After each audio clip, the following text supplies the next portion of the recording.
Well, the main cause of stress, I suppose if you back off and take the really big view on it, is uncertainty about events that could have very disastrous consequences for you. I mean, stress comes from uncertainty, but it's not any uncertainty. I mean, you're uncertain as to who's going to win the ball game this Saturday, but it doesn't threaten you either way, unless you got $1 million riding on a bed or something like that. So stress comes over uncertainty over some event or series of events that's going to threaten your life in some way, or your comfort, or your well-being in some way.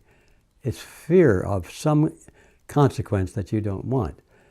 So how do you overcome it? And how does money relate to that? Well, money, of course, is, if you have a lot of it, you can usually buy your way out of most stressful situations, because you have the power with money to retain the services or products of a lot of people.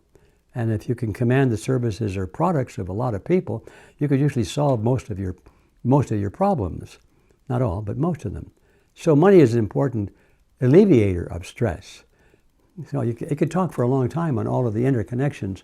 When you have a lot of money and you're used to being able to solve problems that way, and then all of a sudden you lose all your money, now that's very stressful too. You may have more stress than the average person because you're used to being able to buy your way out of a stressful situation, and now you can't. So all those things are sort of involved in psychological overviews of the topic. But I think the real essence of this question is, how does money relate to that? And how does that relate to our future?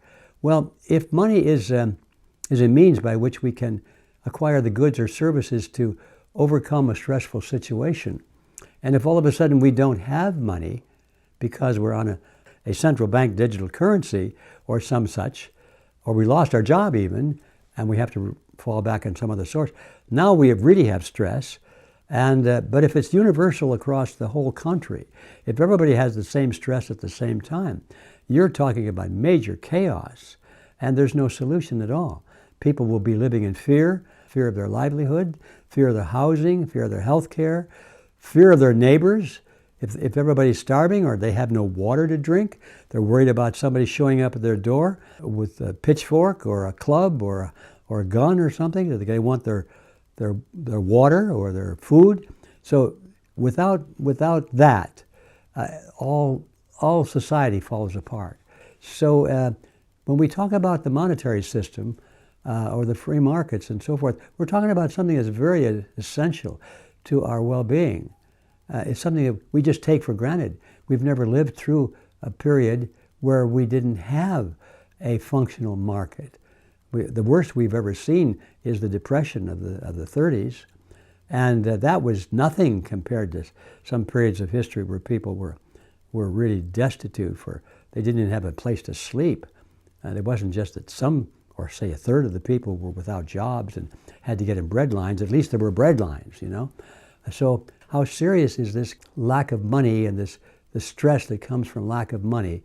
And of course it's very serious, because out of fear comes mild passive acceptance of any solution that the politicians want to offer.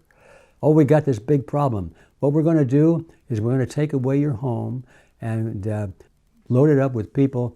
We're going to put 50 people in your home because you've got a big home, and you are going to go someplace else and you're going to get a room or half a room. But we've got to do this because otherwise the whole world is going to collapse. So if people are afraid enough, they will accept any assault against their personal lives or their liberty. That's what we're talking about. It's not just not an issue of stress, oh my goodness, it's an emotional thing. No, it's a physical thing. It's a survival thing. It's the biggest thing in our entire lives, actually.